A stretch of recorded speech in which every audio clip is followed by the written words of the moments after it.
కులాలు లేవు, మతాలు లేవు. మా జగన్ వచ్చాడు అని దాని మీదకి వచ్చేస్తున్నారు. పోలీసులు నెట్టేస్తున్నారు. మా జగన్ తాకితే చాలని భావిస్తున్నారు. మా జగన్ పలకరిస్తే చాలని భావిస్తున్నారు. ఇంత ప్రజాదరణ కలిగినటువంటి నాయకుడు బహుశా భారతదేశంలోనే లేడు, ఒక్క జగన్మోహన్ రెడ్డి తప్ప అని నేను ఘంటాపథంగా చెప్పగలను. ఈ ప్రజాదరణ చూసిన తర్వాత చంద్రబాబు ఏమీ చేయలేక కుట్రలు చేస్తున్నాడు, దుర్మార్గాలు చేస్తున్నాడు. నేను మనవి చేస్తున్నా, నారా చంద్రబాబు నాయుడు గారు అధికారం లేకుండా బతకలేడు. అధికారం పోయిందంటే సహించలేడు. ఈ 5 సంవత్సరాలు సహించలేకపోయాడు. బావురుమని ఏడ్చాడు, కుట్రలు చేశాడు, శాసనసభకు రానన్నాడు. మళ్ళా వచ్చే 5 సంవత్సరాలు కూడా అధికారం రాదని తెలిసిన తర్వాత ఈ రాష్ట్రంలో హింసను ప్రోత్సహిస్తున్నాడు నారా చంద్రబాబు నాయుడు. మళ్ళా ఇంకా చాలా ప్రమాదం ఉందని మనం చేస్తున్నాం. ఎన్నికల సమయంలో బడుగు బలహీన వర్గాలు, మైనారిటీ వర్గాలు, ఎస్సీ ఎస్టీ వర్గాలు, పురుషులు, స్త్రీలు, వైఎస్ఆర్ కాంగ్రెస్ పార్టీ కార్యకర్తలు అప్రమత్తంగా ఉండాలి. ఏ అఘాయిత్యానికైనా పాల్పడటానికి చంద్రబాబు వర్గీయులు ప్రయత్నం చేస్తున్నారు. అశాంతిని సృష్టిస్తారు, అల్లకల్లోలాన్ని సృష్టిస్తారు. అధికారం పోతుందనే భయంతో, బాధతో ఎంతకైనా తెగిస్తాడు నారా చంద్రబాబు నాయుడు గారి నైజమే అంతా అని మనం చేస్తాం. ఒకసారి చరిత్ర చూడమని మనం చేస్తాం. ఏమండి, ఇక్కడి నుంచి వచ్చాడే, రాయలసీమ నుంచి బయలుదేరి వచ్చాడే, ఎక్కడైనా ఏదైనా సంఘటన జరిగిందండి? పూలేస్తుంటే వద్దని బతిమిలాడాం, దండలేస్తుంటే పక్కకు తప్పించుకుని వెళ్ళాం.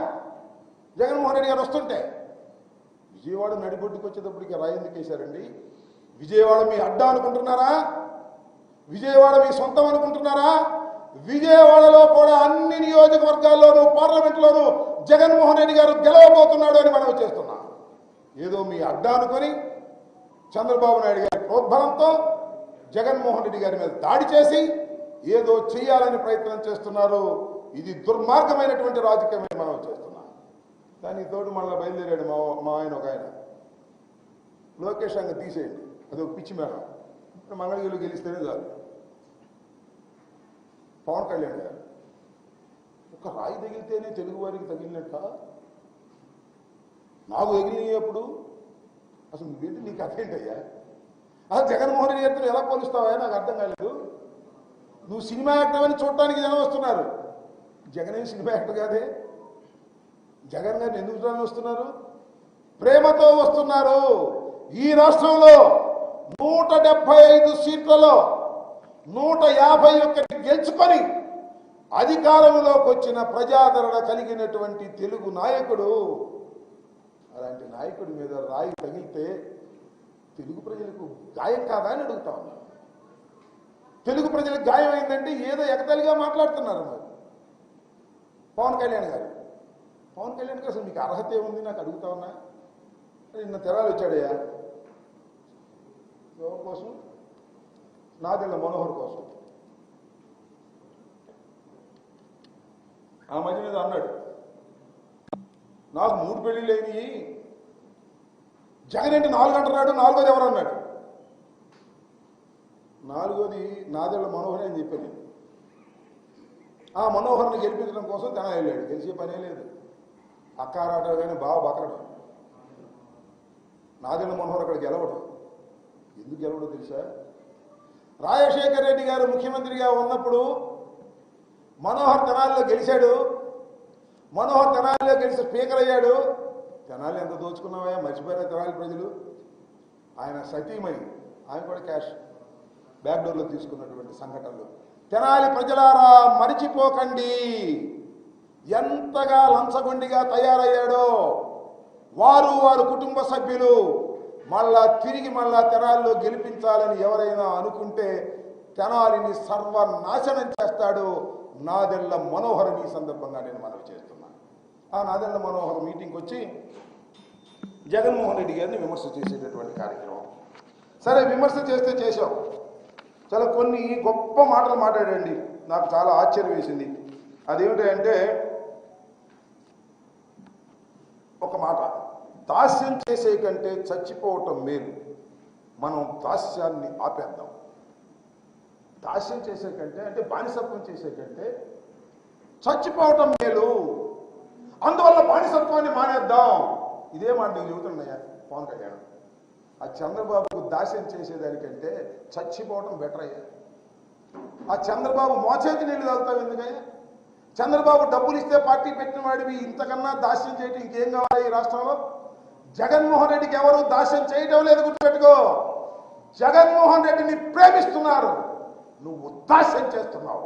చంద్రబాబు కోసం నువ్వు దాస్యం చేసి పార్టీ పెట్టిన నువ్వు రాజకీయంగా ఎవరికో చెబుతున్నావు చచ్చిపోవడం మేర నువ్వు వేయాలి పని. ఇంకోటి కాదని కూడా మనం చేస్తున్నా.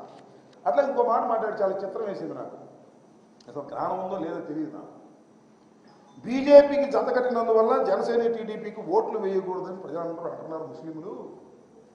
ముస్లింలందరూ కూడా బీజేపీకి తెలుగుదేశానికి ఓటు వేయకూడదని అనుకుంటున్నాడు. ఆయన చెప్పాడు. ఎందుకంటే బీజేపీతో కలిశాం కాబట్టి. బీజేపీ ఒక మతతత్వ రాజకీయ పార్టీ కాబట్టి, దాంతో మేము కలిశాం కాబట్టి ముస్లింలు మాకు ఓట్లు వేయకూడదనేటువంటి భావనలోకి వచ్చారు. మొన్న జగన్మోహన్ రెడ్డి గారి మీద రాయేస్తే మోడీ ఖండించాడుగా. అందుకని జగన్మోహన్ రెడ్డికి ఎట్లా ఓటేస్తాను అడుగుతాడు తిక్కలు. ఆయన ప్రధానమంత్రి, ఈయన ముఖ్యమంత్రి. ముఖ్యమంత్రి మీద రాయేసి హత్యా ప్రయత్నం చేశారని ప్రధానమంత్రి ఖండించాడు. ఖండితే మరి ఆయన ఖండించాడుగా, అంటే ఖండించుకొని ఉండాలా? నీకు బుద్ధి లేకపోతే ప్రధానమంత్రికి తెలియదా? ఒక భారతదేశంలో ఒక ముఖ్యమంత్రి మీద రాయి వేసి అఘాయిత్యానికి పాల్పడితే ఒక ప్రధానమంత్రి ఏ పార్టీ అయినా దాన్ని ఖండించాడు కాబట్టి ముస్లిం ఎవరో జగన్మోహన్ రెడ్డి గారు ఓటేయకూడదంట, ఈయన ఓటేయాలి. ఏమి జ్ఞానం అయ్యా నీకు? ఇప్పుడు వచ్చిందే నీకు రాజకీయంలో జ్ఞానం? నాకు అర్థం కావడం లేదు. ఇలాంటి దౌర్భాగ్యమైనటువంటి మాటలు మాట్లాడే పని ఇవాళ చేస్తున్నాడు. ఇంకో మాట ఏమన్నాయంటే, వైసీపీ నేతల్లాగా అసెంబ్లీకి వెళ్ళి బూతులు తిట్టడం, ఇంట్లో ఆడపడుతులను తిట్టడం కాకుండా రేపు అందరం అధికారంలోకి వెళ్ళి అసెంబ్లీలో నిజమైనటువంటి డిబేట్ పెడతారంట. అసెంబ్లీలో నిజమైన డిబేట్ పెడతారంట, బూతులు తిట్టడంట. చాలా గొప్పోడు. ఒకసారి చూడబోయా ఎక్కడ ఉన్నావు నువ్వు?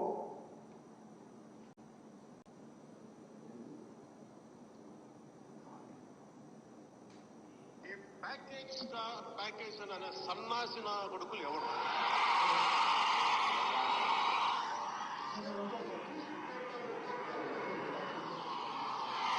చెప్పు అటు తిప్పి ఇటు తిప్పి పగిలిపోయేలా, దవడ వాచిపోయేలా చెప్పు పెట్టి కొడతాం కొడకల్లారా. ఒక్కొక్కడికి కమర్షియల్గా ఉందా కొడకల్లారా?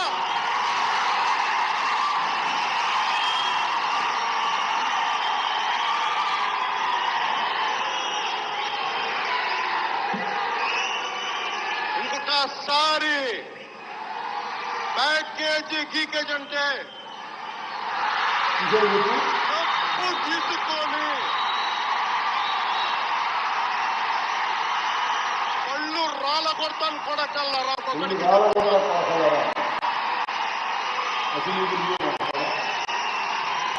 ఎదవల్లారా. సరే, ఇది చూసిందే ఒకసారి శాంపిల్గా పవన్ కళ్యాణ్ గారికి చెప్తున్నా. అయ్యా పవన్ కళ్యాణ్ గారు, మీరు ఒకసారి యూట్యూబ్లో కొట్టి చూసుకోండి. మీరు ఎంత భయంకరంగా మాట్లాడారో. శాసనసభలోకి మీలా బూతులు తిట్టేవాడిని శాసనసభకు పంపించడానికి పిఠాపురంలో ప్రజలు సిద్ధంగా ఉన్నారా? ఏమన్నావయ్యా నువ్వు? జగన్మోహన్ రెడ్డిని సైకో అంటున్నాడు చంద్రబాబు నాయుడు. అసలు సైకో నీకు పవన్ కళ్యాణ్. ఎప్పుడు లేచిపోతాడో తెలియదు. కాళ్ళకు ఉండాల్సిన చెప్పులు తీసి నా కొడకల్లారా ఏమన్నాడు? నా కొడకల్లారా. నువ్వు ఒక రాజకీయ నాయకుడివి, నువ్వు ఒక మానవుడివి, నువ్వు ఒక సంఘంలో పేరు ప్రతిష్టలు కలిగిన వాడివి, నువ్వు ప్రజలకు చెప్పేటంత గొప్పవాడిగా